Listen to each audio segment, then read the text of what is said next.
it started? Almost. Have you got it started? Yeah. Yeah. There you go. You almost showed up there.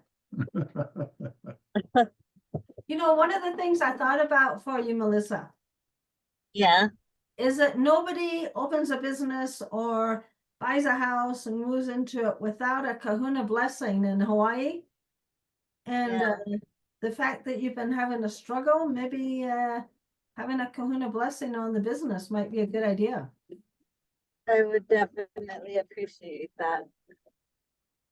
Well, let's talk about it later after the You meeting. can see, I'm on my third round and it's amazing. It's so amazing. I'm gonna send you pictures. Oh, good. I love it. It's getting better with each crop, and it's so amazing that it just like makes me realize why I'm doing it. You know what I mean? Like it's Yeah. like so the vibration is so high I can't help but like cry and so grateful. Oh, how wonderful. That's great. And Karma, Yeah. how are you doing tonight? Karma. What is your, That's a tell good me your name title. again. Don. It's Don. Thank you. That's a Yeah. good title. And I tried to join. There was a link in the email that John sent me, and the screen comes up with, you know, email and name and all that, and I try to enter stuff and it won't let me enter. I'm not Oh. sure. I'm screwing something up, but I don't know what it is. Well, you're on, so that's a good sign. No, I meant to join your Eagle's Oh, Nest family. Eagle's Nest. Oh, Yeah. what's going on? What did you couldn't put your email and stuff in? No, it wouldn't let me.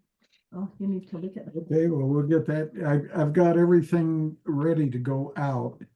So you'll be getting an invitation by email if I Okay. have your email. Yeah, check. You better Do I write have it your down. email? I don't think so.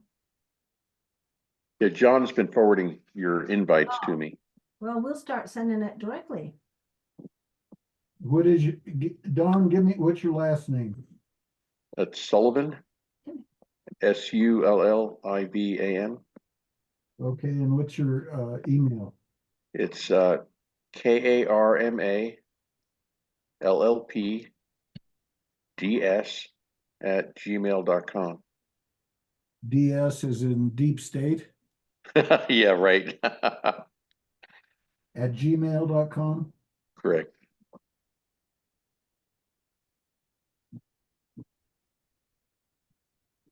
Pharma LLP DS at gmail.com. Okay, I'll make sure you're on the list and you get all the up-to-date notices and all of that. Great. Thanks. We'd love to have you aboard. I really appreciate your interest and your participation. Very much. All right. Who else? Rennie. Rainy. Rainy, Yeah, hi, Rainy. Good to see you. My name is Aloha. Maureen and I go by Rainy, if that makes any sense. So either one's fine. Yeah, I just got home from the gym and I'm cooking my dinner, so Just don't mind me, listen. but I wanted to jump on, and I'm Thank on the East Coast. I'm in Florida. So by 9 o'clock I start to fade really Crash. bad. Yeah. So I'm 2 hours ahead of you. Yeah, we But totally I'll see. try to stay awake. All right. Thank you. I appreciate I don't know if you were, I had bought a water system from you several years ago. And that was when I was living in the Kansas City area. And then I've moved to Florida, but I loved my water system. So I appreciate that. Thank Thank you. We've got thousands of customers out there and they all feel the same way. They, when I designed those systems, I didn't want to be in the water business. I keep telling everybody that I practice natural medicine as a functional medicine provider. I was constantly having people calling me up, asking me, what's the best water system? What's the best water system? And I try to talk to them, educate them. I finally decided to write a book about it called Don't Drink the Water, which was until you read this book. Until you read this book. And that turned out to be an extremely successful book. Hi, John. So Hey, anyway, bottom line was that I guess destiny had a different path for me, and it took up a lot of my time, but we've helped a lot of people get Oh, good yeah. water. So Are you still selling them? Yep. yeah, we sell them through. I sold the business to my son several years ago. Uh-huh. He may be on tonight. I hope he does come on. But the he does a wonderful job with the company. He's also he's a retired fighter pilot from the Air Force, and he's currently got a job now flying the Flight for Life. It's a Pilatus turboprop that he takes from various small airports where somebody has been hurt or is suffering from some kind of problem, or some young child has a serious disease or problem, and then he'll fly him back to Denver or somewhere where they can treat that particular problem. So he may be working right now, maybe that's why he's not on, but it's his company now, but I do engineering for the whole house systems, make sure the whole house systems are working properly. And then he puts out the drinking water systems all the time. Well, I'm hoping to, one of my dreams is to manifest a house. I'm living in a single wide mobile right now. And so that's my dream, to manifest a house. And I've had this in the back of my mind that when I do, I'm buying another one of your water systems. Well, thank you very much. So, Well, hold that space for me. it's interesting because one of the things I want to talk about tonight is these virtues that are put out there all the time. I know on the surface it sounds boring to some people to talk about faith, hope, and charity, but it's not really. And the whole object is to turn a lot of these religious concepts that just become hap. Nobody really hears what they mean, and just make them come alive, because I think there's a lot there for us to know about. Yeah. Well, I was raised Catholic, and I gave up Catholicism for Lent many years ago. Oh, very good. Well, you're part of the nuns. The nuns. You're a nun. Did you know that? You're a nun. I'm a nun? You're a nun. That's the name given now to people who have given up any religious affiliation. N-O-N-E. None. Yeah, I tell people that I'm for years I was recovering Catholic. Now I'm a fully recovered Catholic. Yeah, there you go. And I'll be you're a fully recovered monk. Yeah, I'm a fully recovered Benedictine monk. So it's really? Oh my God. I was in a Benedictine monastery and left the Catholic Church because I'm also a scientist. And as a scientist, I cannot deal in my own life with things that aren't real to me, that don't make sense. And I'm not reading Catholicism for anyone else. I'm just simply saying that for me, I did a deep dive into the history of the church, into the history of Christianity, and it changed the course of my life. I had to leave the church. My parents disowned me. My entire family disowned me. And it was a very difficult circumstance. I've still got relatives. I've said many times, I still got relatives that have never talked to me again because I left the Catholic Church. You may be aware of how that can go when you decide you're going to take that path. Well, when I was a kid, I had to go to Catholic grade school. It was torture, mass every morning, and then catechism, and then the nuns, and I mean, it was brutal. And I remember because they had a crucifix in every classroom, and the nuns would say, "Oh, God loved you so much that He killed His only Son to save your sins," and all this. And I'm looking up at that, and I'm going, Oh my God. If that's what God does to his only son, I want nothing to do with that God. I This is a gotta- God, leave me alone. So I made up my mind very early as a child because I saw through the BS. But as Yeah. a child, you have no say in, where you go to school. So Yeah. Yeah. yep, it was nearly killed me, but Yeah. I'm recovered.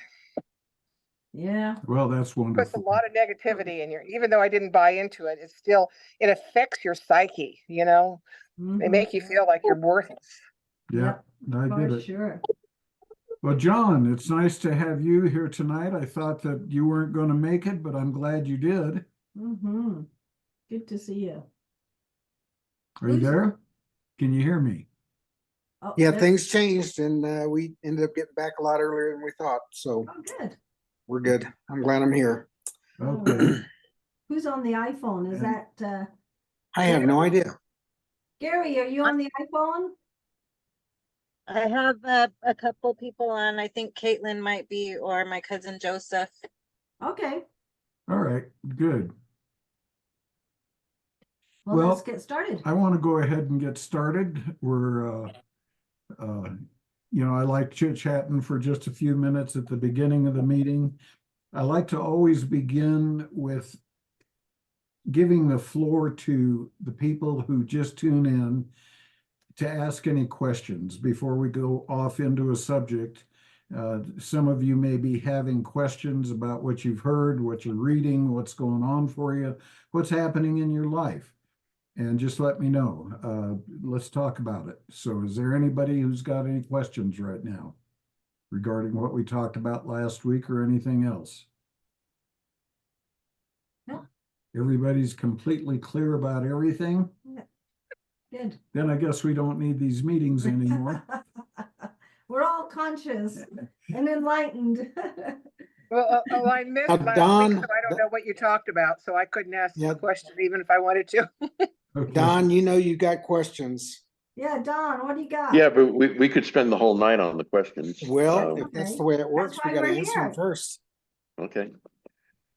So, one of my questions with regard to your near-death experiences, Lona, was, as far as I can tell from the you know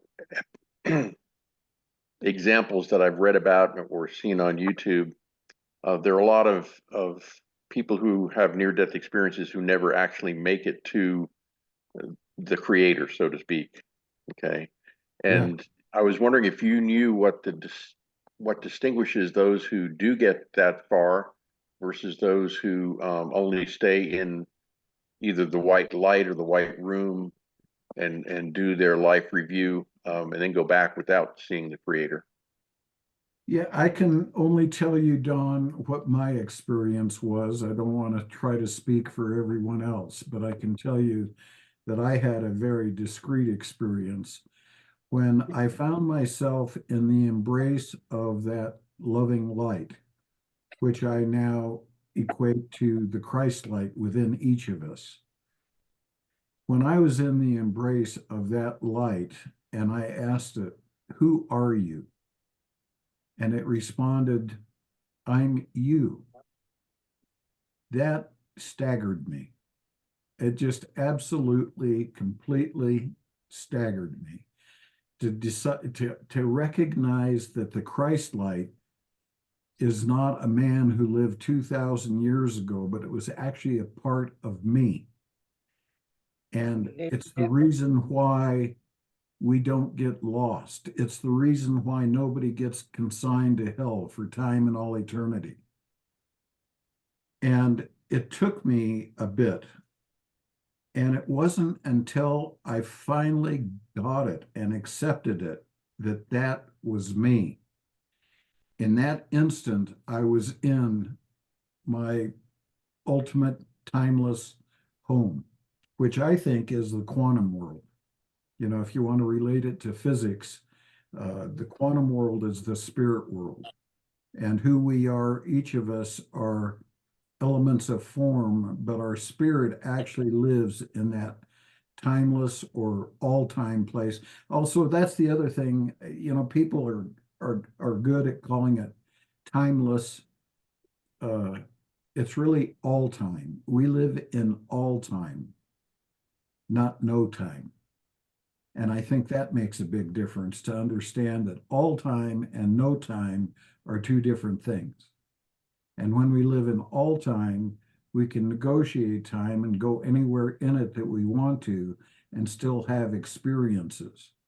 If there's no time, there's no ability to have an experience because there's no time. Make any sense? I'm not convinced that the lack of time means that you can't have sensory perception of what is around you. It's just that the time is basically the time is universal. It's everywhere, all at once, simultaneously. So maybe that's saying the same thing that you're saying. That is what I'm saying. So when you say no time, what you're obviating is the idea that here's an event, here's some time, here's an event, here's a time, here's an event, here's a time, and you combine all these events and you get an experience. And we're used to living in time where we have experiences like that. If there's no time, then there's no connecting experiences together in time. But if you're in all time, you can be in a place where, at least this was my experience, you can be in a place where I can have this set of experiences here, another set of experiences there, another set of experiences somewhere else. And I can learn from those experiences, or I don't know if learn is the correct word, but I can have the experience. Can I say something? Yeah, please. I think what's I saw about time not being real like it usually is for me is when we almost hit a deer on a mountains road. What happened is when the deer went in front of our car, all time slowed down. The whole time thing slowed down, and it actually was like being in slow motion until we hit that deer, and then time speeded up again. And I thought that was so amazing to experience that. No, the difference in the time from when I was getting ready to have a traumatic event and on the daily, the way time is every day. So that was really interesting for me to see that change in the time when I was getting ready to have an accident. I hope that helps a little bit. Yeah. So last week, Laurie, you mentioned that, if I'm restating this properly, you were shown you were facing in one direction, you were shown what some people refer to as the void. You're essentially aware of the fact that you really are not an individual per se, but you're part of the one. Okay, and then you turned around behind you, and there was essentially all of creation as it currently existed, or in whatever time frame you're referencing. So when you were facing forward, looking at, the void, total black, was there time associated with that as well, or did the creator have to bring time into existence for other realities to be possible? That's a good question. When I was looking out into nothingness, I didn't have a sense of time. I didn't have a sense of anything except profound nothingness. And when I turned around and looked back at where my attention had come from, it was everything. Everything. And so that really helped me. This is something we could also think about just a moment. But our entire universe right now our world is dependent on digital things, isn't it? And what is the digital world dependent on? It's the difference between nothing and something, isn't it? One is something, zero is nothing. Right. And everything that goes on in this world nowadays with computers, with everything that we're doing is some combination of 0 and 1. And when I was there, it was like nothing and something. And the Hawaiians were clued into this, the early Hawaiians, and we can talk about them a little bit more. But the early Hawaiians, known as the Mo'o, were not the Ali'i that occupy Hawaii today. The Ali'i were invaders. They came from Tahiti in about 1250 AD. And where the Mo'o came from, we don't really know. I saw an interesting theory, and I should say the Mo'o that ordained us had this thing. When I asked him questions like that, it was just, we came from a homeland. Sometimes they would refer to the stars, but not the stars in the way that the Ali'i saw it. The Ali'i thought that they actually came here from some other star somewhere. And the Mo'o get more into describing it as the spiritual world. But there's this real impression that maybe there's a portal between dimensions, and that these people came here originally through a portal of a different dimension, because they came with a wisdom that far surpasses anything that I've experienced here in this dimension up till this point.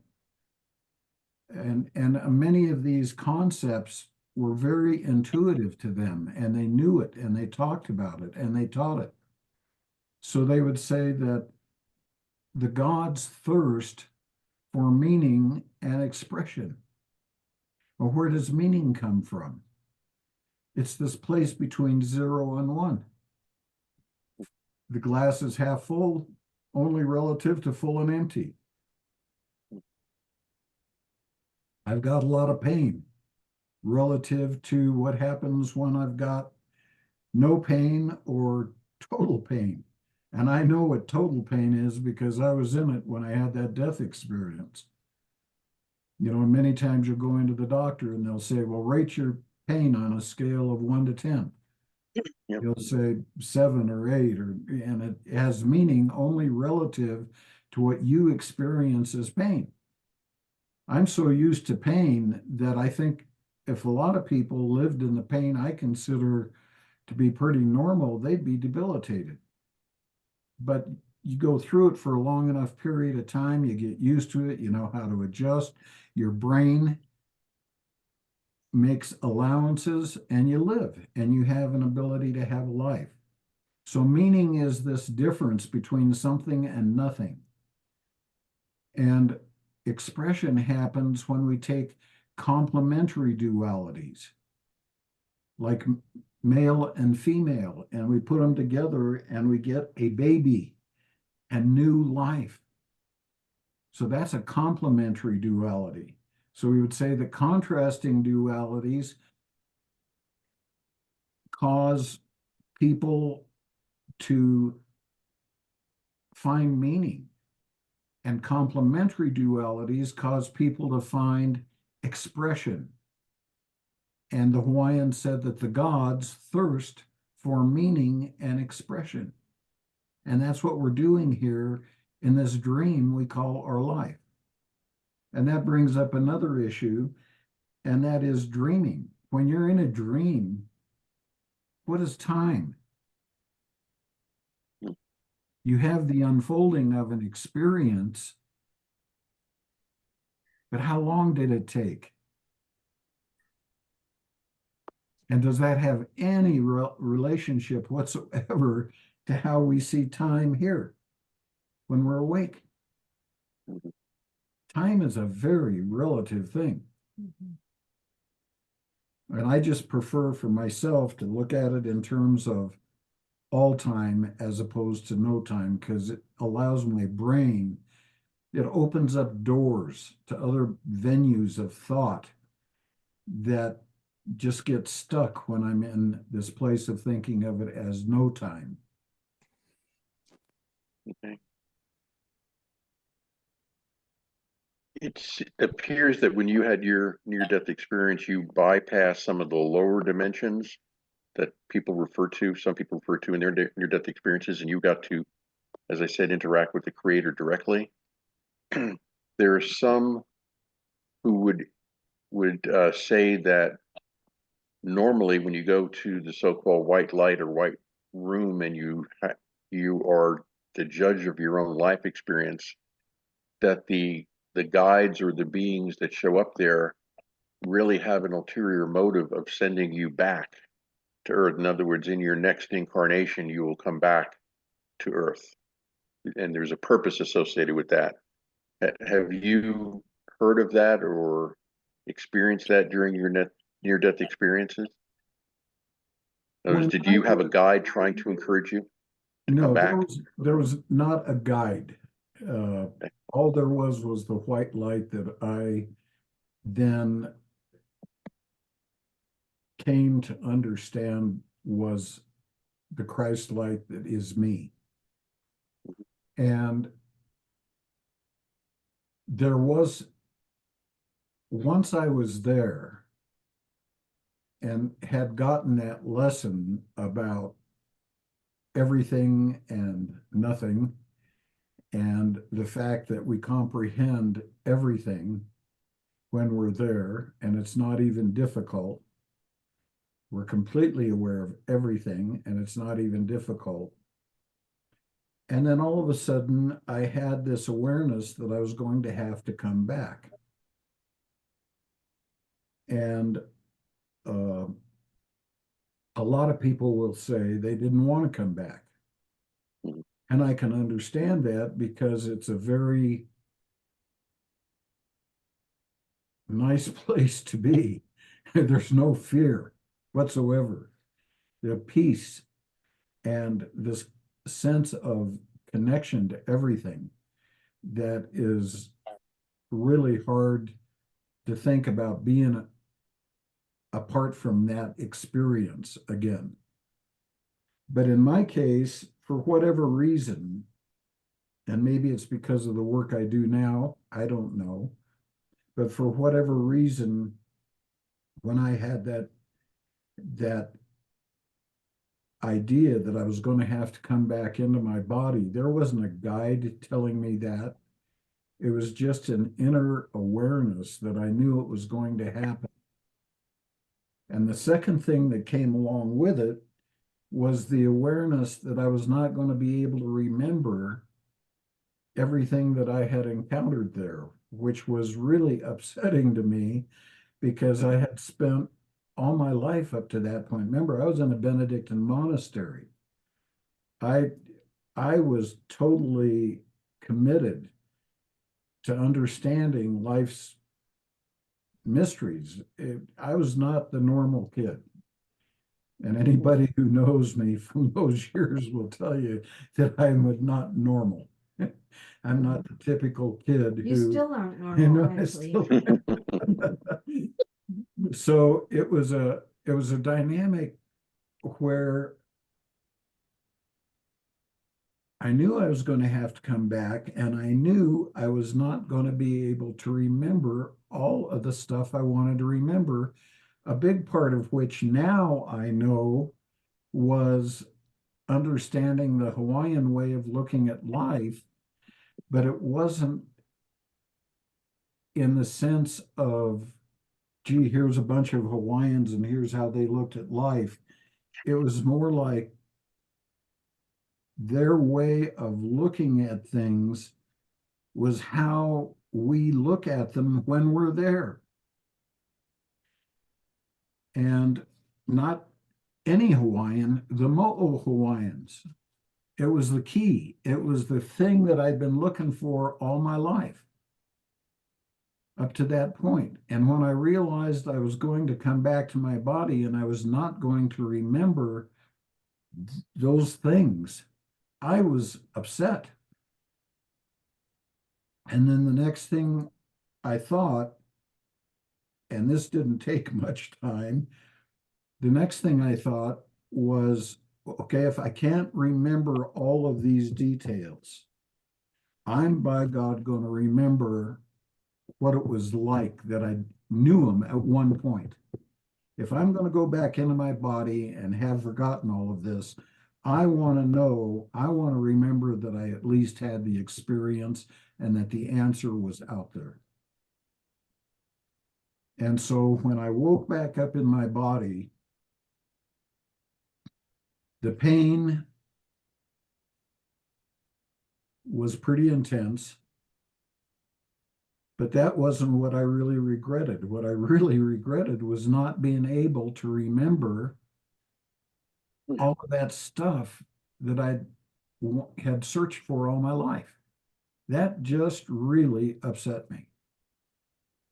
And I was in a lot of pain. I was pretty beat up and pretty ill for months afterwards. And the pain was more of a chronic, I feel like crap, can't sleep, having epileptic seizures now because the electricity damaged my brain. And, you know, my life sucked as far as physically was concerned. But the thing that upset me the most was not being able to remember what I had gotten there. And then in the second death experience, I was pretty sure that I was going for the final round, because who does that twice? You know, it just is implausible. And sure enough, the same thing happened the second time, and I knew I was not going to be able to remember. And then later on, when we wound up in Hawaii, based on the most implausible of circumstances, I still don't. Yeah, it was crazy. You can't, I mean, we're walking down a path to go down next to the ocean. I hadn't even really wanted to go to Hawaii, but we were at a place where we felt like we would, and this gal had made arrangements for us to have transportation and all that. And so just come on to Hawaii and be with us. We got this condo. Okay, I haven't done anything for a while. We'll do it. We wake up in the morning after being at these Princeville condos, decide to take a walk down to the ocean. And when I got down to the bottom of that path, we're both, and she couldn't see me and I couldn't see her until we got down to the bottom of the path and turned around and looked at each other, and we were both sobbing, absolutely sobbing. And I looked at her and I said, "We got to move here." And she said, "I know." And that was it. We went back, we sold the guest ranch, we sold everything. And we drew a great big thermometer on the back of the door, and I had a goal of how many thousands of dollars I wanted to have to go to Hawaii with. And I would keep putting the red up the thermometer until we could get right money to my goal to go there. And I didn't know why at that point. That was the other thing that was so strange. I did not know why we were being compelled to go to Hawaii, but it was irresistible. And then when we arrive in Hawaii and we find this place on Ali'i Drive, right on the ocean, you know, the ocean is lapping up against the foundation of the house. And the first night we're there, the second night or something, I can't remember if it was the first or second night, but I know it was right after we got there. We had this beautiful lanai looking out over the ocean and the palm trees on each side of us. And, you know, you can hear the sound of the ocean lapping against this retaining wall that separated the house from the ocean. And I'm looking out over the ocean, and all of a sudden, all of that stuff came back. It just came back. And I was blown away. All of a sudden knew what Hawaiian words meant. I knew about Hawaiian history in ways that nobody had ever written about a book. It was just all there. And she ran down to a local drugstore and bought a little handheld tape recorder. And I just started dictating what I was seeing into this tape recorder. And then when we'd get done, she'd look at me and I'd look at her, and I just say that. And then, you know, it blew up from there. All of a sudden, you know, in a matter of a couple, 3 months, we have dozens of people come into our house for a potluck every Tuesday night because it was so fascinating. To hear what you had to say. And then we had to move up the mountain because there was no room for everybody to park on the street. And that's when I had the experience where the mo'o showed up. And they knew who I was. They were expecting me. Now, there's no way you can put any of this kind of stuff in anybody's brain and expect it to sound rational, because it's completely, who has these kinds of experiences? I never thought I would. You know, if somebody would have told me as a youngster that this is what was going to happen to me, I'm probably the opposite of the kind of guy. I don't like public attention. Never have. You know, I'm the kind of guy who I'd rather wander off into the woods and spend time with myself or with my wife and my dog. That's just my nature. So can I add something to that? yeah. So remember the dragon from last week? We talked about the three-headed dragon. Four-headed dragon. The actual stone entrance to the healing center that we went to had a symbol, Japanese symbol at the top of the Chinese symbol at the top of the stone archway, and it said lair of the dragon. And we didn't know that it said that, but that's what it said. And it wasn't until the kahuna came and they went, yeah, we knew it was you because the sign. And we went, what does the sign say? He said, lair of the dragon. And we found out later, yep, that's what that sign says. So how the Hawaiians knew that was the Chinese symbol for that. Yeah, it was I don't know. So any of you want to look at the website, there's a video of me teaching with Kahana. He's the guy that showed up with his wife and members of the Mo'o clan to find out who I was and to ordain me. It's all completely for real. You can see all of that right there. And all our lessons are on there and videos. There's a lot of stuff on the website when you go there that really explains the Huna. And it's so exciting when you really get into Huna and really understand your makeup and how you're made and how the Malu or the spirits come into you because of your choices and how they take over your body. And you've seen a lot of the programs and shows where people have multiple personalities because different beings they let in, and then they have some sort of sickness that they didn't have. And then if you talk to people in jail, a lot of people create incredible crimes and they check out. And some spirit comes in, creates the crime, checks out again. They're checked back in and they're going, what the hell happened? I just killed my wife, or I just did something. And they're in jail and they gave their power away to an energy or a spirit or whatever you want to call it. We call them Malu. That took over their body and did something that caused them consequences for the rest of their lives. And that happens. I mean, we have choices in every now which spirit to hold. Whether you hold an akua, we call it an akua, which is a life-giving spirit, or a malu that's a life-taking spirit. And it all depends on your programming from your beginning, from your birth, all the way up to now, how you were programmed and where your areas are, where your don't step into your divinity, when you don't own your divinity, that's where the Malu can get in and start causing havoc in your life.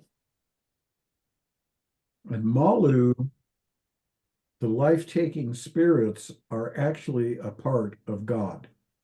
They're a part of the plan. And the reason is that without them, we wouldn't be tempted to have the thoughts and the feelings that we do to cause us to commit evil.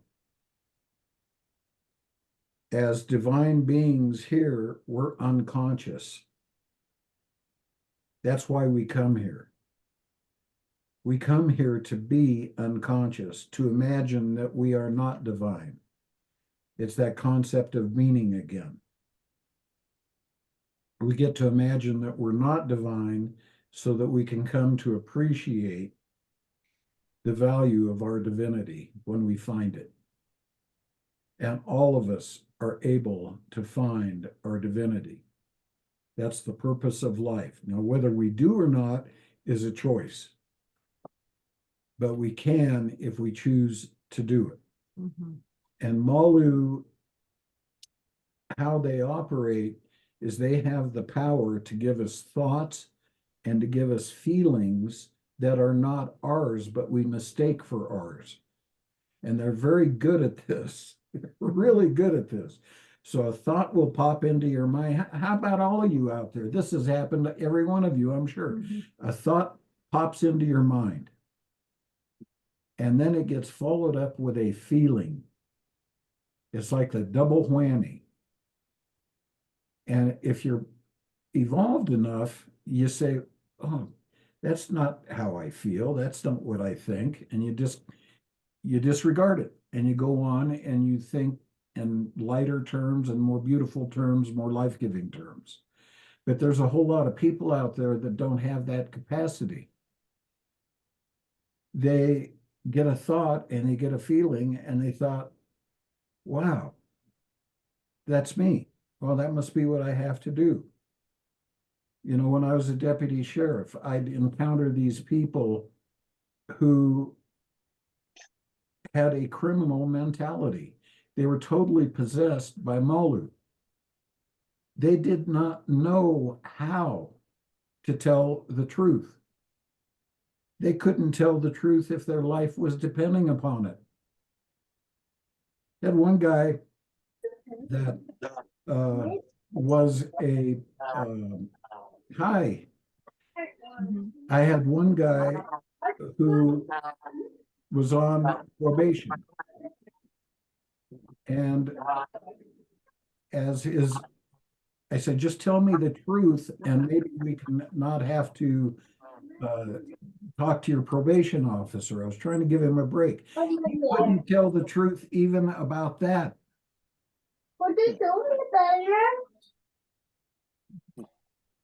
So Somebody needs to mute. yeah, I'm muted whoever that young lady is. Mm-hmm. So the point being that once these Malu take over your body, it can become very difficult to take your power back. And that's one of the things that we do in peyote meetings. Peyote is a medicine that helps you to see the difference between who you are as a divine being and who the Malu are. And I conduct peyote meetings. I'm a roadman for the Jicarilla Apaches. And we've done many, many peyote meetings. And I have seen things, Lonnie can testify. Oh, yeah. I can show you, you'll see things in a peyote meeting that will blow you away. Hmm. And you'll see shape-shifting. And it's one thing if you see somebody turning into the head of a buffalo, as an example, that could be called a hallucination. But it's another thing when 20 or 30 people all sitting in the same place around a fire all see that person change into something that's been driving that person to make decisions that are not in their highest and best interest. That's not a hallucination when everybody sees the same thing. Mhm. And when we're doing peyote meetings, we get people to understand the difference between them and the Malu and take their power back from the Malu. And that's where a lot of Native Americans, why they're doing peyote meetings, because of the problems of alcoholism and drug abuse on the reservation.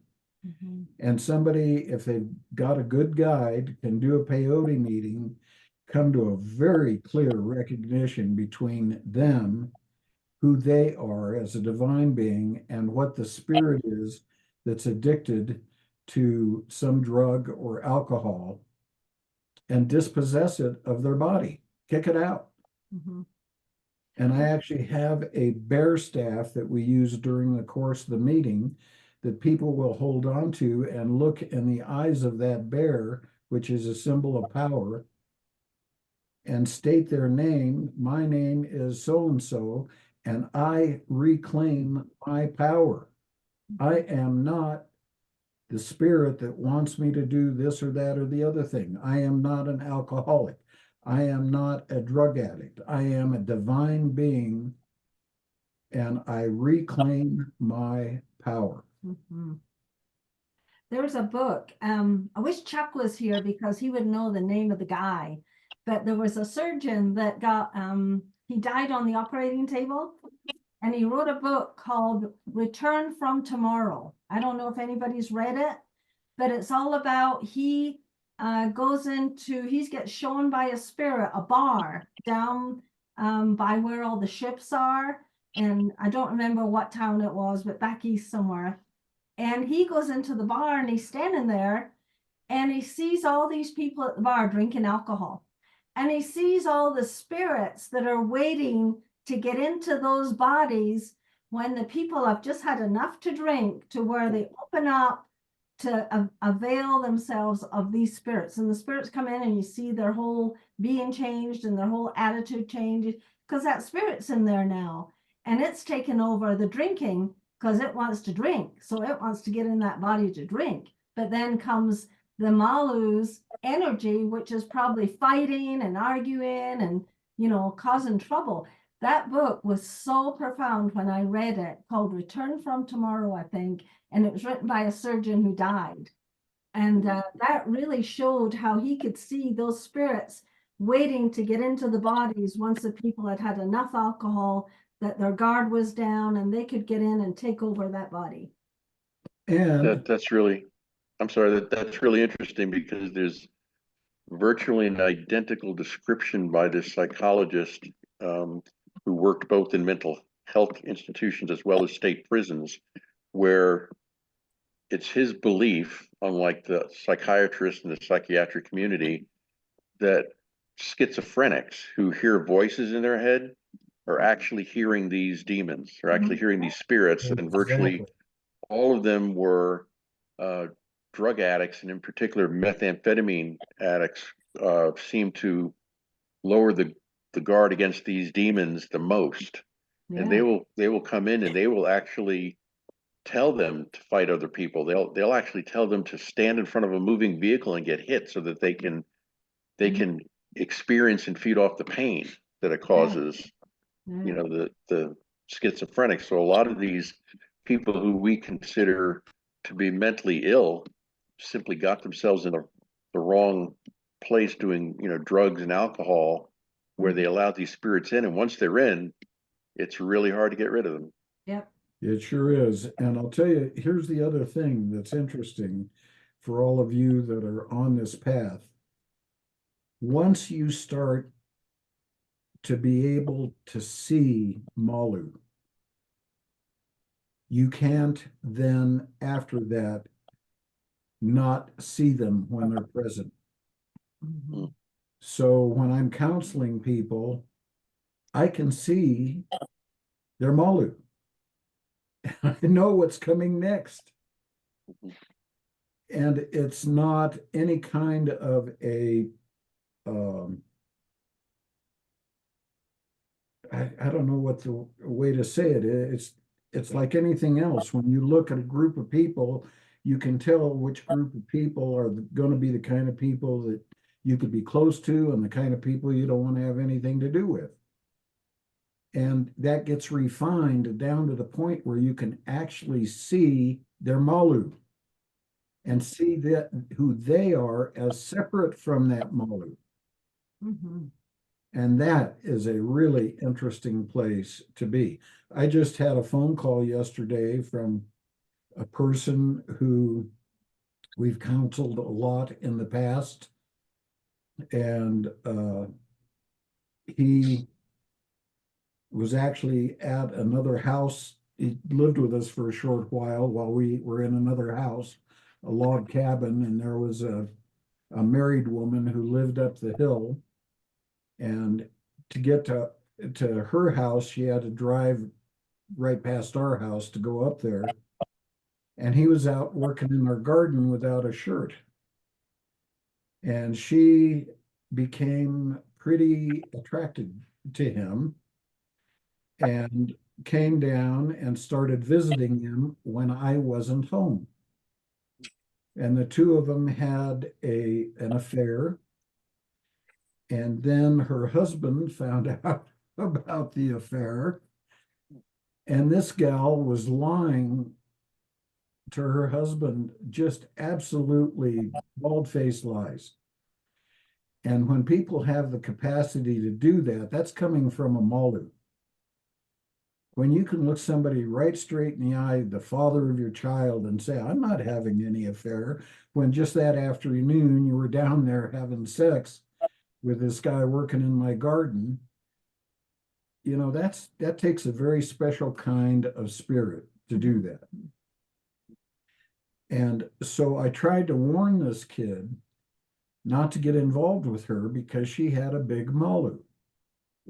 Well, this was some years ago. Mhm. We got a call yesterday. He came back. The two of them got married. Don't ask me why, because they had some pretty tumultuous times together. And anyway, bottom line was she took out a pistol and she shot him. Yeah. And he was going to have his leg amputated below his knee where she shot him in the leg. But apparently they were able to put some kind of a steel rod down the bone in his leg to try to get it to heal so they didn't have to take his leg off. But I knew that was coming Now because she had never taken responsibility for that malu. Yeah. And the idea of forgiveness, most people in this culture do not understand what that word means. And they don't understand what an apology really is or what forgiveness really is. And that's another subject for another day. But you can see the malu, and you can know that it's coming. That if you don't get that, if that person does not deal with that malu, parents can see it in their kids. easy. You know. I have to tell you a story. Our granddaughter, Gabby, we had her for she was about 2 to 3 years old. We were taking care of her when Jason was going through his divorce. And she was over at the neighbors playing with the little boy over there. So we went over to get her and bring her back because it was nighttime. She had to go to bed and she was raising hell because she didn't want to leave her friend. And I said, no, you gotta go, you gotta go. So we took her over and she was pissed. And she was screaming and yelling and upset. And so she went to the bathroom and I came into the bathroom and I said, well, you know what? I bought strawberries just for tonight. We were going to have strawberries and ice cream. But since you're in a malu, we'll pass tonight and we'll wait till you're back in your divinity. And she understood because we were teaching her about that. And I said, and then you can have ice cream. She took a deep breath. You could see the face changed from a malu to the akua, the divine personality. And she went, oh, Nana, I'm so sorry. That was a malu, and that's not me. And I feel so much better now, and I'm so happy. And I would love to have strawberries. She changed that fast from the malu to herself, and that was such a teaching for me to that we can all do that. We can all just look and go, that's a malu. I'm not going to give that any more power, and just go back into your divinity again and back into your love and aloha spirit. How many of you out there are parents or grandparents or have been? Yeah, Yep. yeah, absolutely. Yeah. I'm a Gary? parent. Yeah. Yep. And I know Gary is. Yeah. So here's the issue. When you're a parent and you have kids, how many of you ever had the opportunity to sit down, let's say even just once a week, for quality time with your kids and discuss these kinds of issues? How valuable do you think this would be for your kids? We've been doing this with our kids and our grandkids from the time they were very little. And they've thought about these issues. They've had the opportunity to ask questions about these issues. These words have become a part of their vocabulary. Do you think they're better prepared now as a result of that to go out into their lives and make something of their lives? Or do you think they'd be better off had they never had the opportunity to discuss any of these spiritual issues? Mm-hmm. Yeah. I have an example right now that just happened recently.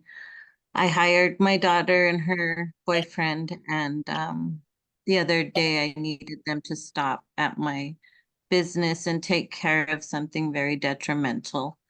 And her boyfriend had a malu, and when I asked him to do something, he started talking to me in a different tone. And you know, those tones, them malu tones, are there to try to trigger you.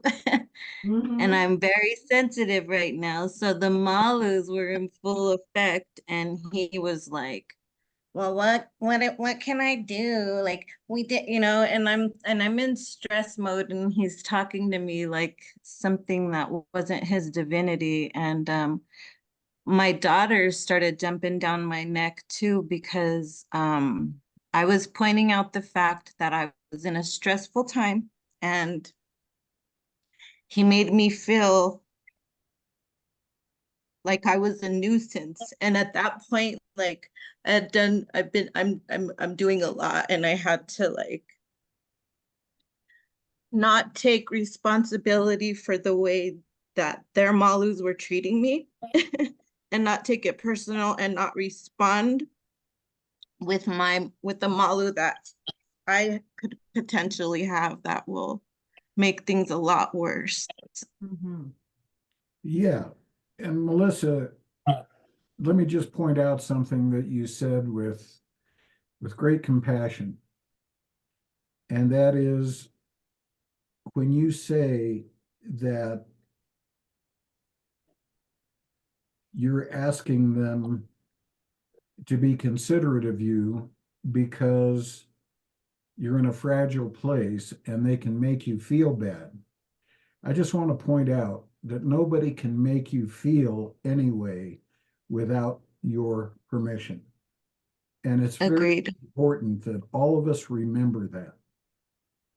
We always have a choice. Nobody can make me mad. Nobody can make me sad. Nobody can make me happy without my permission. And learning Right. how to be sovereign in your life is a big part of learning how to play this game. So Definitely. I definitely understand how it is to feel like you're in a fragile place. I definitely understand that when you feel like you're in that fragile place, other people can trigger you greatly. But, and then that will cause you to maybe get to react in ways that you wish you would have never reacted. I get that. But I still want to remind you that nobody can make you feel any way without your permission. And my hope is that by repeating that often enough, whenever it comes up in these meetings, that it'll trigger you to think about it in those terms when those times are coming. When you find yourself in that place where you're feeling fragile and people are treating you poorly, and you sense that you're going to take it personally and get angry or something, just remember nobody can make you feel any way without your permission. Right. And that's true on the positive side of things as well. Okay. Gary's here. Yeah, Gary, how are you? Come on. Hey, how you feeling? I'm okay. All right, good. Getting really spoiled by the weather. I think I'm gonna go swimming tomorrow. It's nice out there when it's warm. Yeah. Gary, you don't need to go swimming, but if you would just take a shower. No, you know what? Yeah, I get it. That's why if you notice, you look around me, you don't see anything but dead stuffed animals, okay? You know what I'd like to do for you, Gary? I'd like to take you and throw you in that water, just like you did my little dog when I first bought him from you, and I thought he was going to die. Scared her to death. Because you threw him in this deep canal, and he was just a little 8-week-old puppy. And I was like, he's going to kill my dog. Go take a bath in that canal. I'll come up and throw you in. Hey, Rosie, come here. That was funny back then. Come here. I saw that little black one that was studying a video. Yeah, did you see that? That's amazing. I know. Yeah. Gary, for you guys who don't know Gary, he runs Pudra River Gun Bogs, and he raises pointing labs. And this is our pointing lab right here. I don't know if Rosie. you can see her, but She's, come on here. she says, I can't. I have to go around this way. She's a part of the family.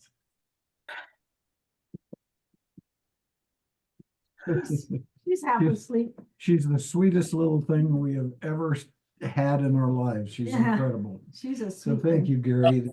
Yeah, we appreciate this dog so much. And I really do want to help you get well, but you're going to have to start doing something here, brother. I am. I'm eating. That's exactly what I don't want you to do. Hasn't John done the class? John, are you still there? John McBride And Melissa. and Melissa? Tell Gary how good that cleanse is. We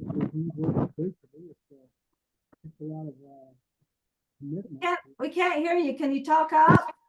Oh, I'm covering my microphone. Oh, okay. It just was about 30 days, I think, is what I was on it. And it just took a lot of commitment. It actually went a little slower than a lot of other people, but I got through it. And yeah, it definitely makes a difference. I mean, it totally rebuilds your microbiome. Yeah. And then you can live off that. Now, I haven't done another one since.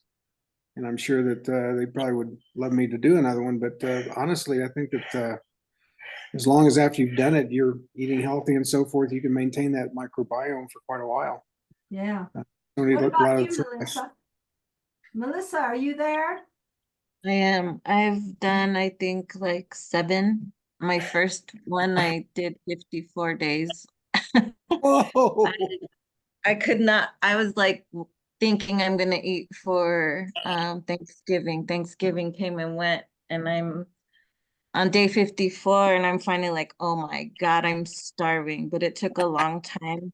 It felt really good to separate myself from any need or want and know how strong I was. And it was the best thing I have ever done. And I still battle like wanting to do it and knowing I'm gonna do it, but it takes me long, but sometimes it'll take me a year to do it, but then I'll do 3 in a year. So, but I'm brand new every time. I can think clearer. I feel like I'm channeling source when I'm Yeah. at the end of it, and for as long as I can keep myself clear, you know, it's very, very spiritual. It's very cleansing in more ways than just your body. Yeah, it's also amazing. You're never hungry. Never Yeah. Not at all. Isn't get it? hungry. I have a It's really- question, Lona, about microbiome. So you're trying to, from what I understand, also balance the type that you have in your system. And so when you're shifting from a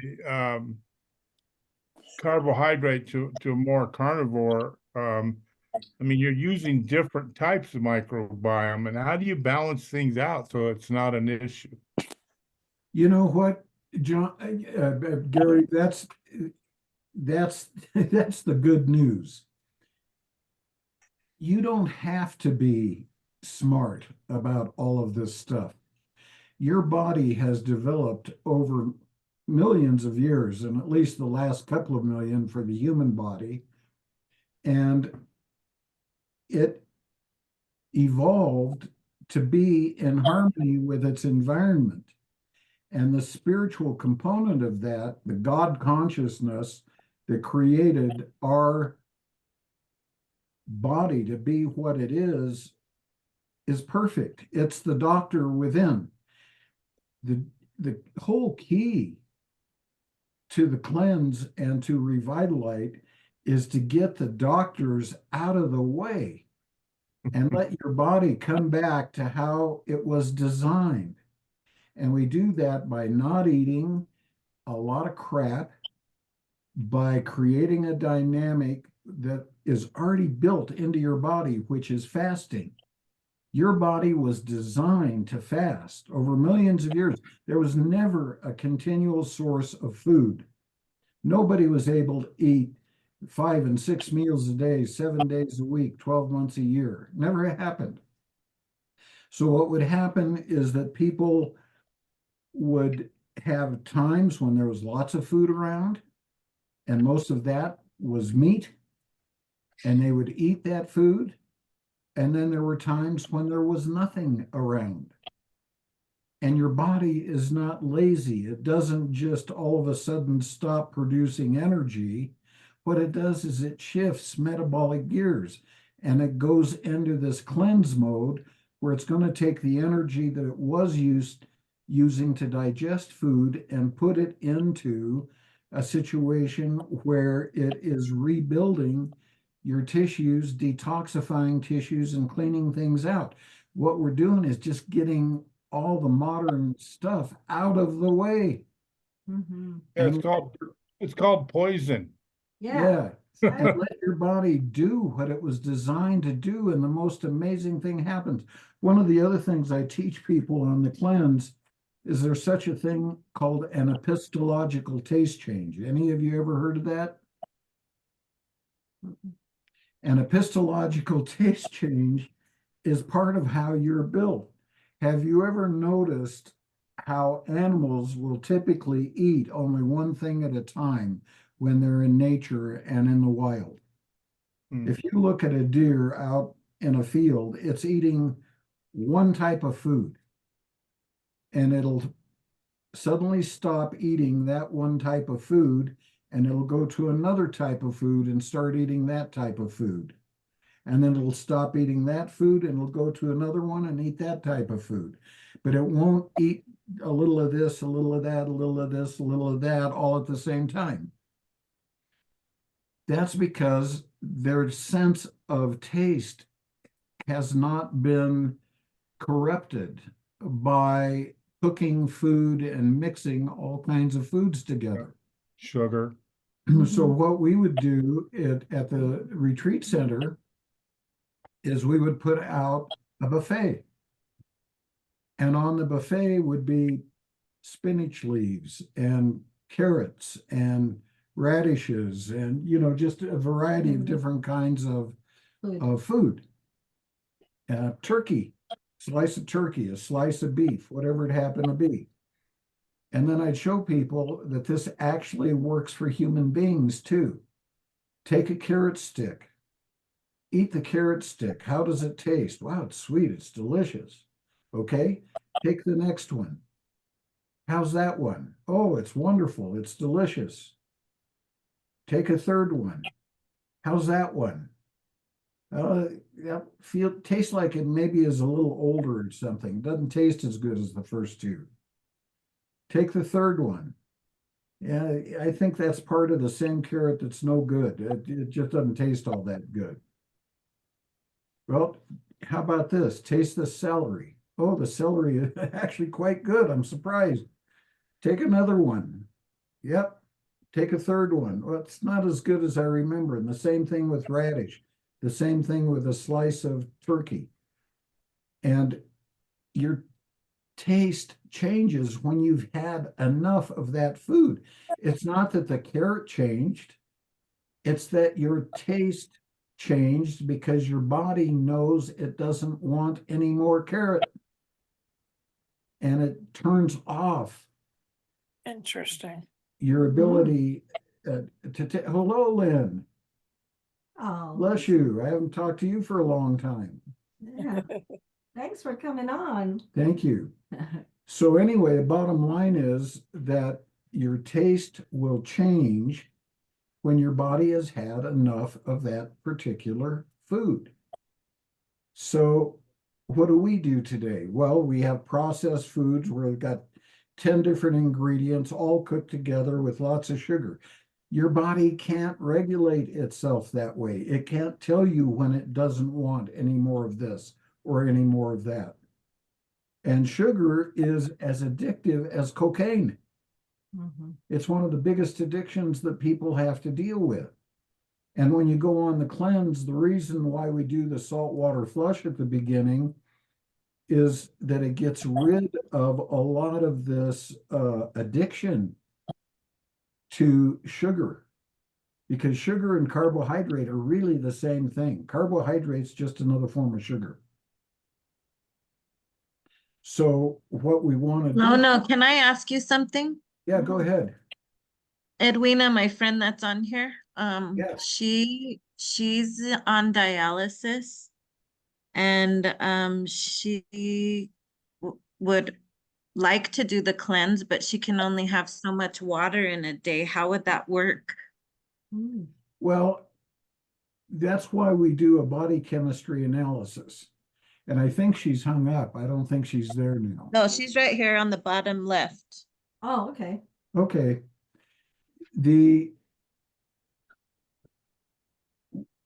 I do a body chemistry analysis so I can be aware from a functional medicine point of view and from a biochemistry point of view, what's going on with her body. If she's on dialysis, there's a reason why she's on dialysis. And Can you unmute her dialysis, so she could tell you? I think it was how do you say it? Gastroparesis or something. That's where it started. yeah, I can't say. gastroparesis. Yeah. Yeah, she's got a problem where she's accumulating fluid Yeah. in her stomach cavity, and they're having to drain it periodically. Is that correct? Are you there? Can you unmute her? I don't see her on up here. She's on the first iPhone. iPhone. I don't see an iPhone up there. It was up there. There's two There on she here. is. There she Okay, is. Yeah, can you unmute her? I can. No, it's the other one. Are you there? She's the lady, you only can see about 3/4 of her head. Yeah, the 3/4. Still muted. There. There you go. She's got the little button on top. Yeah. Unmute her iPhone. I Yeah. see. Okay. That's Yeah. Unmute her. Say hi. Unmuted her a while ago. still mute. Still got a mute symbol on it. You're on mute, so I can't hear you. Well, you muted her earlier. Yeah.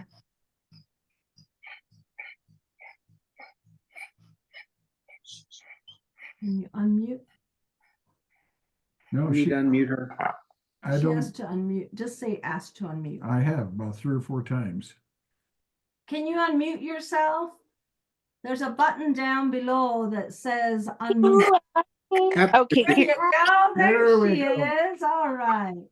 Hi. So, Hi. so you're in kind of a tough shape right now, are you? Yeah. Yeah. No, baby. Okay. Yeah, I'm on dialysis. It was caused by gastroparesis, and then also um I had preeclampsia when I had my daughter. Okay. So it completely failed. My kidney completely failed when I had my daughter. Mm. Okay. Well, what I would do is we would go, there's some forms to do and I want some lab work. And then I can create a protocol that will not hurt your kidneys. And that will allow you to start uh, cleaning yourself out and taking Mhm. some of the load off of your kidneys. Mm. Because the kidneys are very important to detoxification. And if you're Mhm. getting detoxed, Mhm. you're just getting sicker and sicker and sicker over time, and you're going to want to turn that around, and you can turn that around. Mhm. Okay. Yeah. It'll take a while. Mhm. It'll take a lot longer. Do you have a child there with you? Yeah, can we just see that little one? I just Yeah. Hi. Hello, you You're so beautiful cute. girl. Oh my gosh, what's your name? What's your name? Tell Huh? him your name. Edney? Avery. Avery. Avery. Oh, that's beautiful, Avery. You're so gorgeous. You know what, Look at you. Avery? Yeah. I have this thing where I love beautiful girls with brown eyes. I'm married to one. She's sitting right here. And my little doggy has beautiful brown eyes too. Aloha. Yeah. Thank you.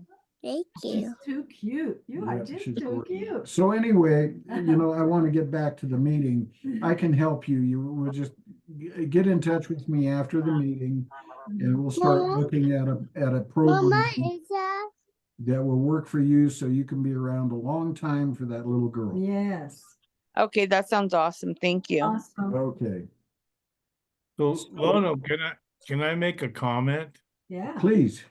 I'm spending a lot of time trying to get educated about It's the a lost body's cause. ability to what's that? It's a lost Doc? cause. No, I'm amazed because what I've found out is um, you have receptors in your body, and when you get meds, they're trying to make that connection. But the thing that's amazing is you would not have receptors unless your body was creating the things to make those connections in the first place, which means it is designed to heal itself without any meds. And it's actually the food that becomes the meds. Yeah, now you've just made the case for functional medicine.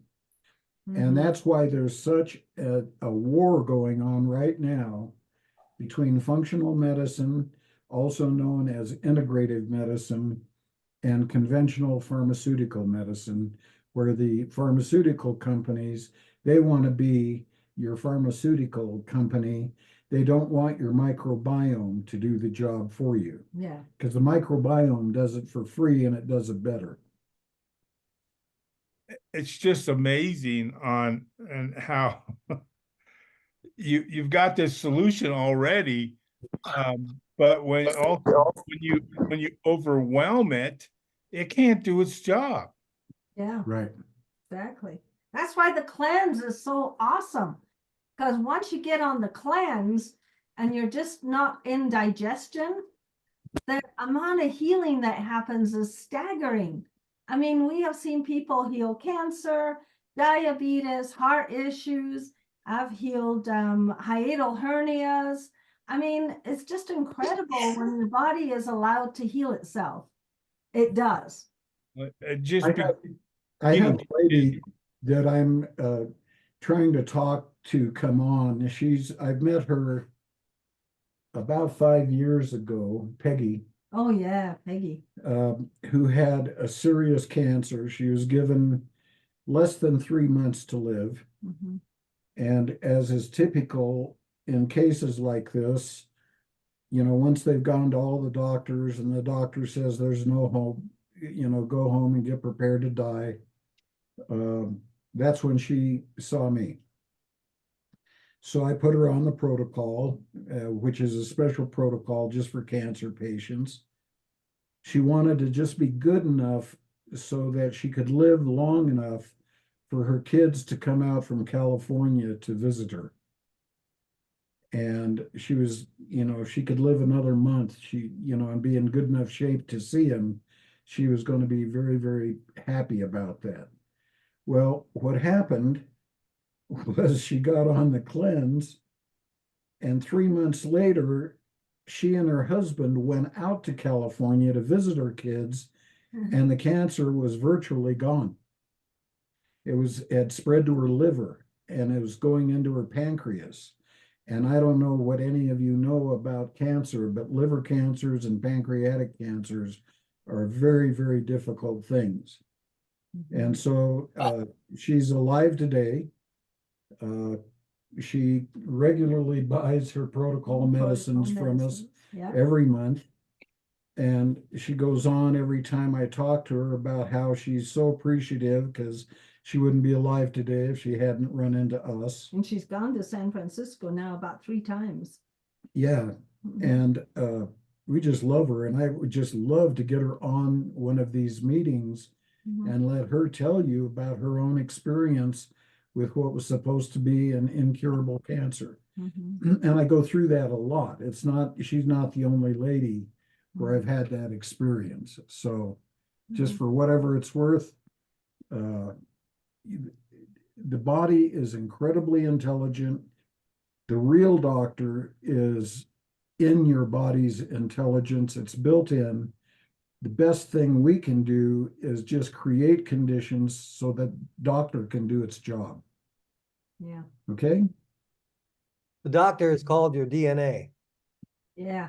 Yeah, the intelligence is built into the DNA. That's absolutely right. Hi, what is your name? Hi, Don. Hi, Don. Another Don. Nice to meet you. I'm a good friend of John McBride's. Oh, Well, good. good. Good. Thank He you, probably Don. didn't want me to reveal that. I'm a chemist just like John. Oh, very In good. fact, I'm an organic chemist, and I'm embarrassed to say that, you know, the pharmaceutical industry is based on organic chemists.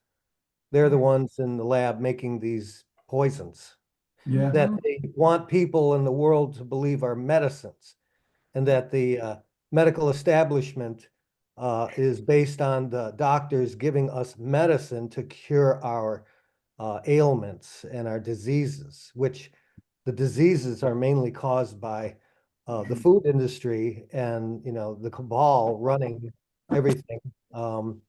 Seed oils and, you know, no salt and all this, there's too much sugar and all this, all these poisons that they've been giving people to produce sick people so that they can sell them synthetic drugs or synthetic chemicals that they call medicines. Yeah. None of it works. Don, you belong here. Yeah.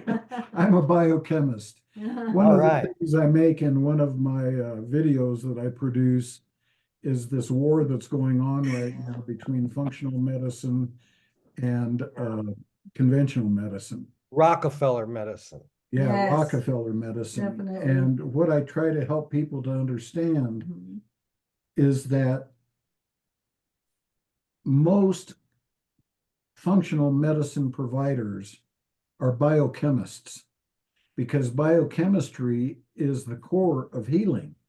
If you don't understand how the body works at that level, it's going to be very hard for you to understand the systems and how they interrelate with one another.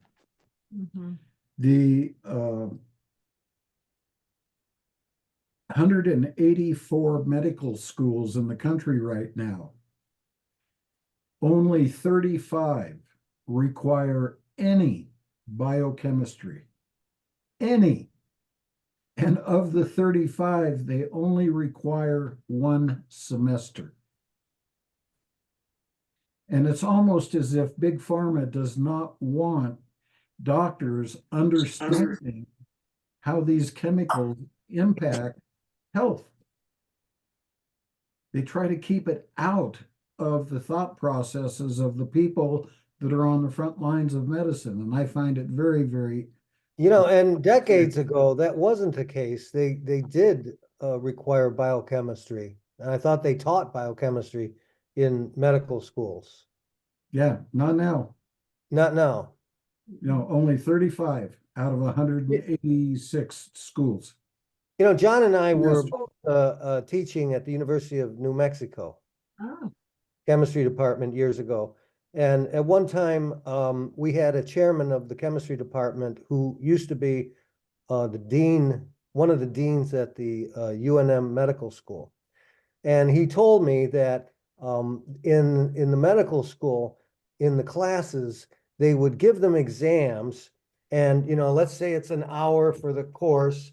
And the first 35 minutes, they're working on their exams alone. And then for the rest of the time, they can collaborate. So, they're gonna, get good grades. They don't care. Once you're in, they pass you, right? Whether you learn, and then, whatever they're teaching is nothing. It's all Yeah. about prescribing the poisons. I'm going to just tell you a quick story before we get into the rest of what I want to talk about tonight. And it's about my experience with the University of New Mexico Medical School. Okay. I had a older woman named Gurule, and I was very involved with her family and all of their health issues. And there were some spiritual issues going on, and I'm not going to talk about those because if somebody knows the family, I don't want to embarrass anybody. But I can say that she lived out on the old Las Vegas highway, just to the east, southeast of Santa Fe, New Mexico. And one day I got a phone call from her son, who said that she was in the emergency room at the University of New Mexico, having had a major heart attack. And so they asked if I would come down, and I'm not only a person's priest, I'm also their doctor. So I went down to see her, and she was in very critical condition. And the doctor came in to talk to the family, and they were going to do a scope, and he told them that there was no danger. And I looked at him and I said, bullshit, you're sticking a camera up an artery that's already clogged. There is danger. And I said, did you ever, and this is a true story, did you ever consider giving her a course of CoQ10? Now, this is the head of the cardiology department at the University of New Mexico Medical Center. And he said, what's CoQ10? Shit. Excuse my language. yeah. So, and of course they killed her. They did the procedure. She died. Oh my God. And it was a sad thing for the entire family. But I want to. They're like witch doctors. Yeah. That's what they call functional. They actually call functional medicine doctors that.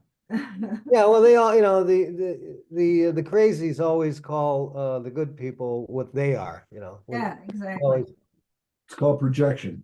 Yeah. projection. That's exactly right. Yes, yes. All right. So we're getting toward the end of the meeting, and we never got into what I wanted to talk about tonight, which are the virtues that are commonly touted by Christianity.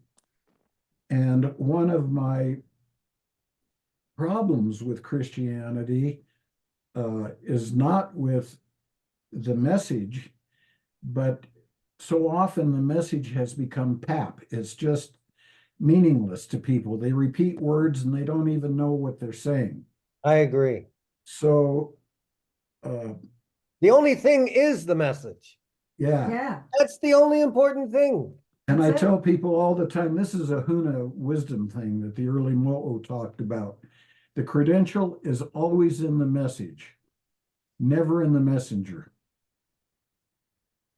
The credential is always in the message, never in the messenger. If something is real, unless you've programmed your brain not to be able to accept it, you can know what's real. You have this gift called common sense. And for any of you out there who haven't done so, please avail yourself of Thomas Paine's 2 books, The Age of Reason and Common Sense. Mhm.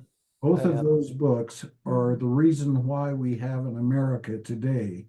Yeah. And it will really help you to understand the value of common sense. Mhm. But in terms of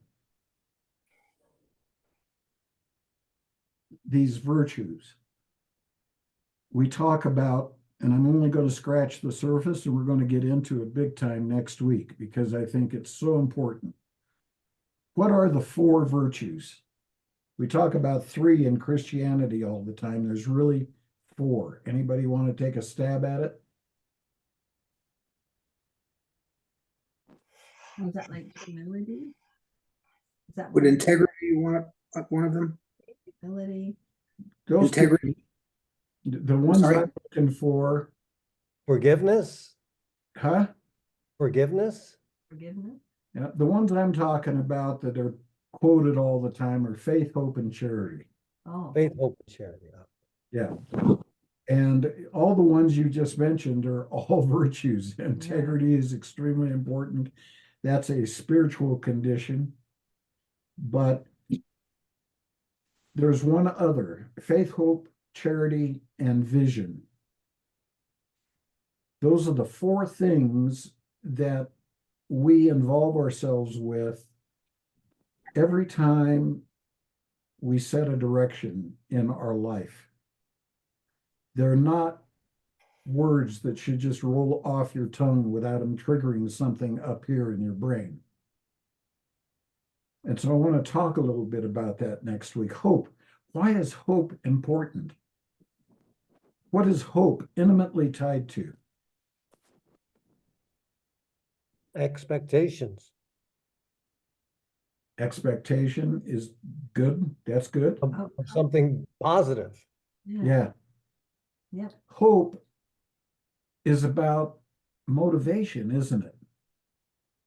When we have hope, we're motivated to do something. Otherwise, we wouldn't do it. If you want to kill somebody's motivation, you know what you do? Take their hope away. Mhm. Yeah, you take What away. did it say?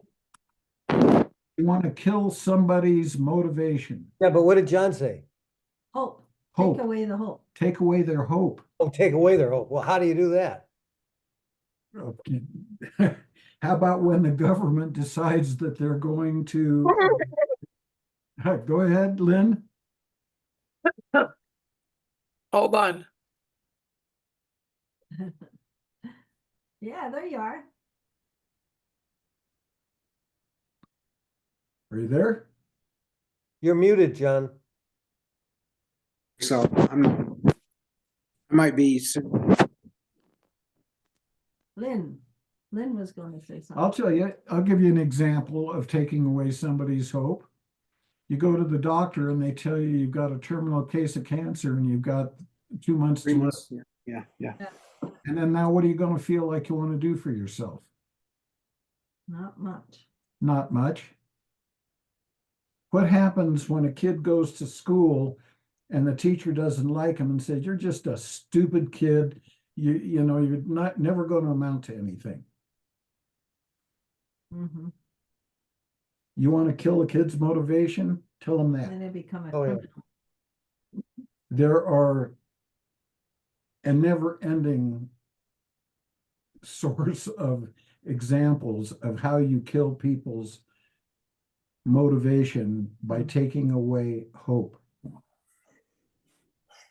Faith is probably the most misunderstood of the virtues because religions have turned faith into needing to believe stuff that is irrational. I gotta believe, and I hope I don't offend anybody here, but I personally believe that the Bible and religions have a lot of value, but they fall way short of doing what they could be doing for our culture if they don't have the ability to appeal to rational, educated people. And that is why there are so many people falling away from every religion right now. They're called nuns. You know, and it's the fastest growing religion in the world. Why? Well, you have to believe and have faith that Jesus Christ died for your sins. That's what Rennie was talking about just a little bit ago. I have a thing that's going to be part of a video that you guys will see, and it's fascinating. George Carlin doing a comedy routine about religion, and it is hilarious. You know, there are these 10 things that God doesn't want you to do. And if you do any of them, he's going to send you to this place where you're going to burn for all eternity in all this turmoil but he loves you. And you know, today Christians are very fond of saying, some Christians are very fond of saying, well, the reason why everybody's falling away is that Satan, it's the latter days and Satan is active now and he's taken people away from their faith. Bullshit.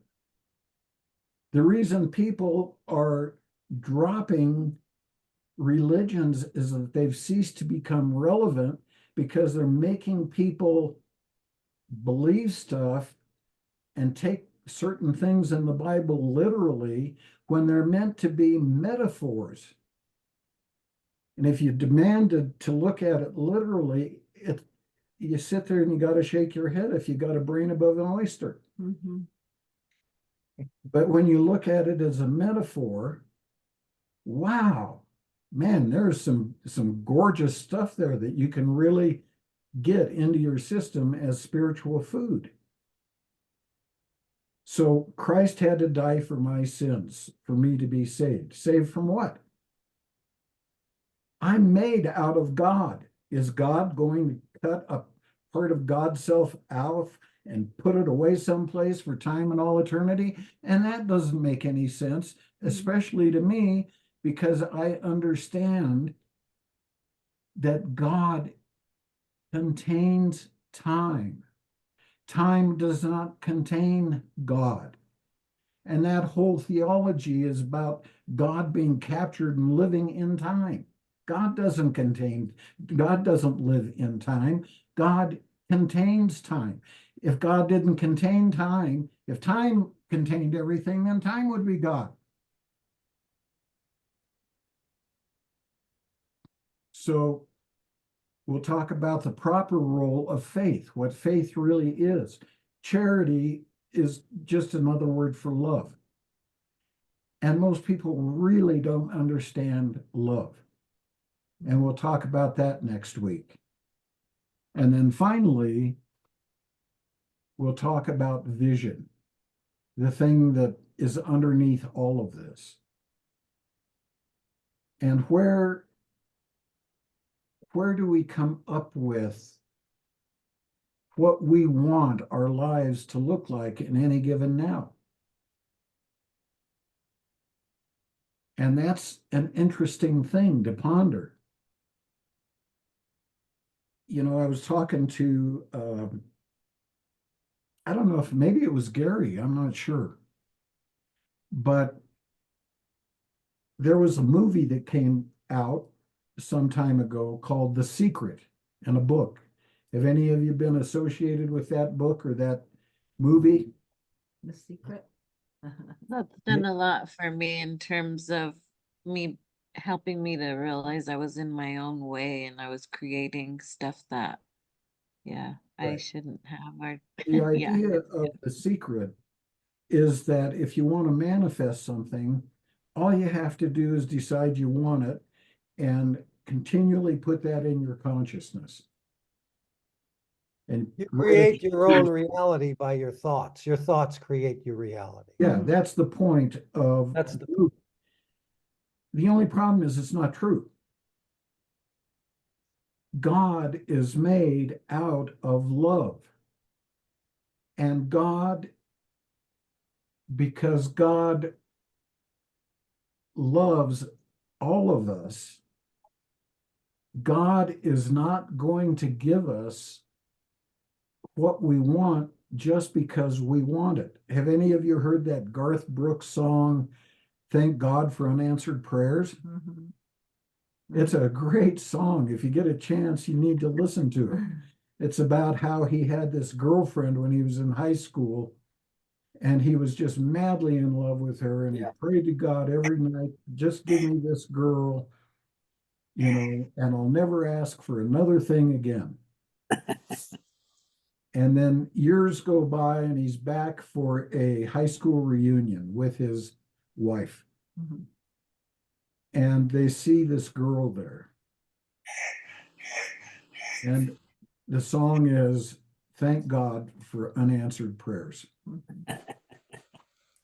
So if you think you need something, God will do one of two things. God will give you so much of it, and I'm talking about your inner Christ light that is connected to God. You'll get so much of it, you'll absolutely hate it. You'll wish you'd never had it. Or you won't have any of it. And you'll realize you never needed it because you survived without it. That's how God works. We don't tell God what to do without it having a consequence associated with it.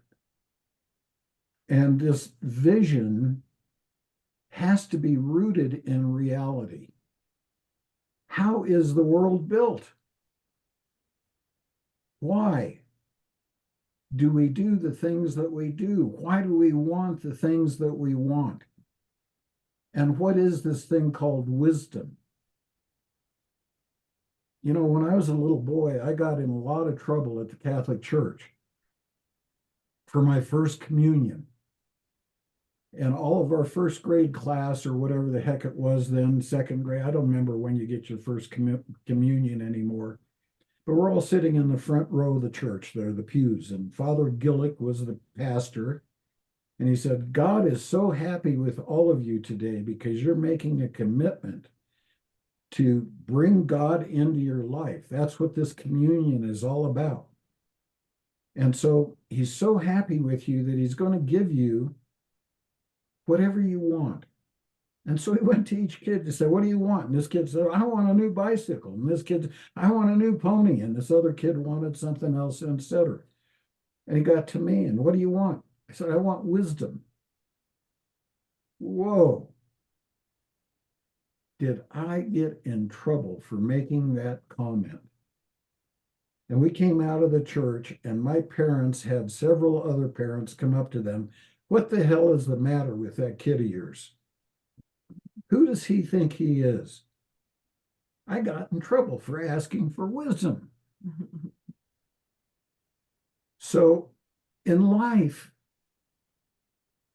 our ability to come up with a set of values is very complicated.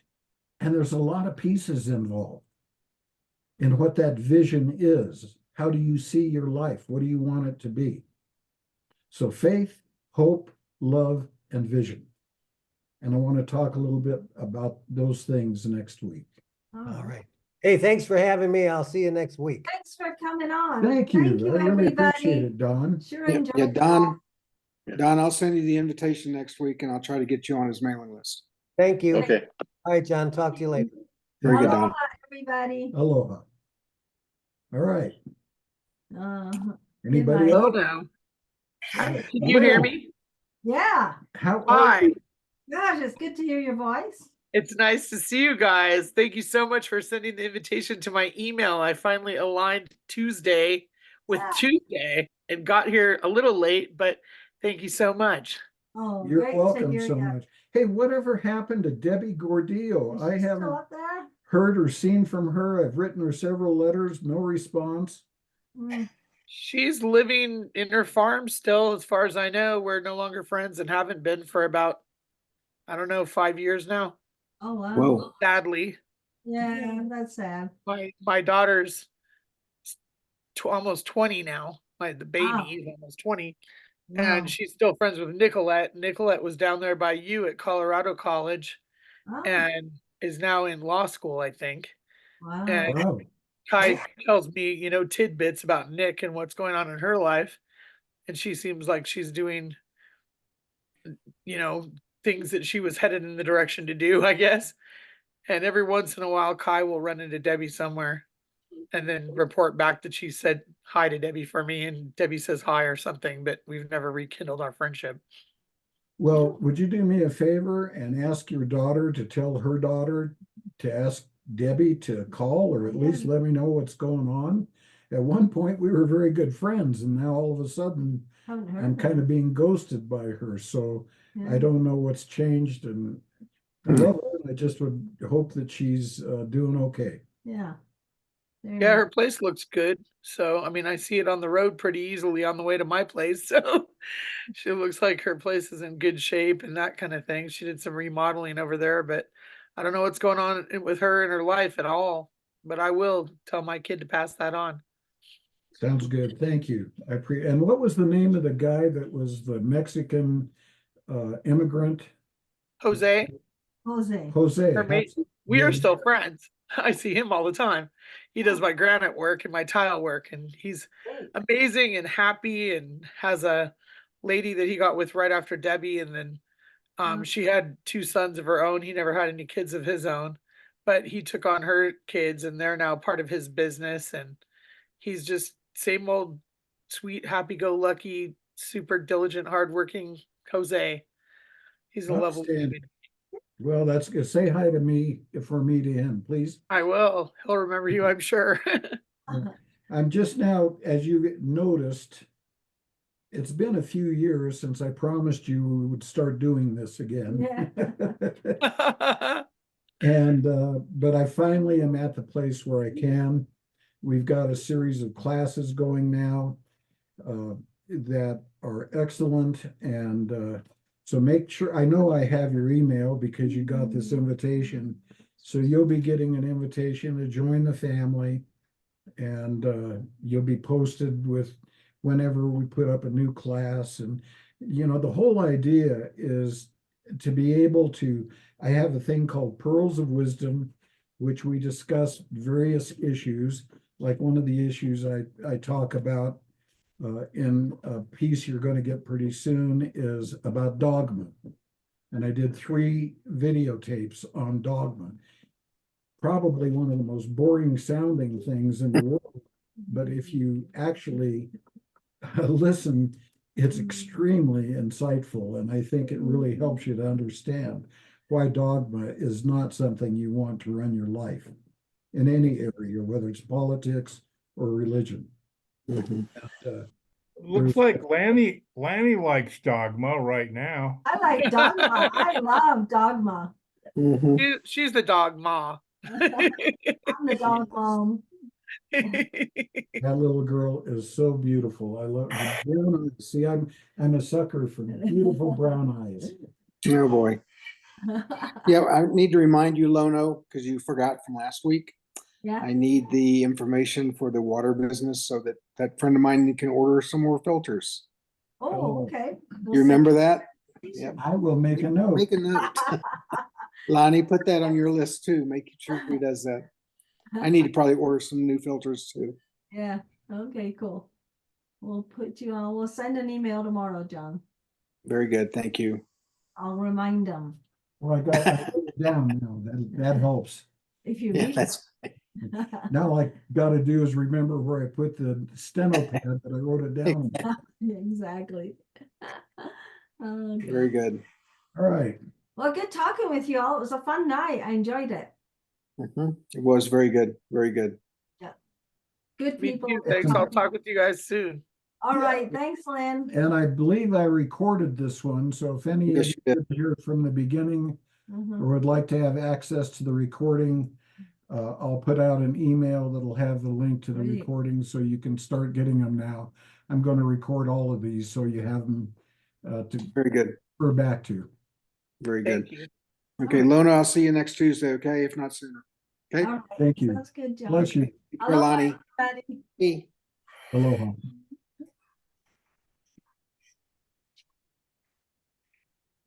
For luck. Come on, it's that time. Thank you, guys. I love you. Love you, Melissa. Vanessa. As always. Thank you. You're This is welcome. Caitlin. Let me introduce you to Caitlin. Caitlin is my friend. Her husband got murdered how long? 4 months ago, Yeah. and she's had it pretty rough. She owns a smoke shop, and she's very aware of his presence. And there's malos where she lives. She lives in Pueblo, so just a little insight on. She's very strong, and she's me 10 years ago, but she's only 25. Wow. She's yeah. Yeah. That's pretty tough experience to go through. Yeah. It's been a crazy life experience so far, but Yeah. Well, I'll look Any forward to advice getting to for know her? you better and helping you in any way that I can. yes. Let me be your pastor and I'll give you some comfort. Yes. Yes. And how I'm going to give you that comfort is I'm going to continue to remind you that you are divine. And whoever your husband was is in another place now. He's not dead, and he's more alive than he's ever been, and he'll be there for you in ways that he couldn't when he was here. Absolutely. I believe that 100%. Yeah. Okay. Yes. All right. Well, I'm going to let everybody go now. Bless you all. And again, Lynn, thank you for being here. And we will see you next Tuesday. Aloha. Aloha. Thank you.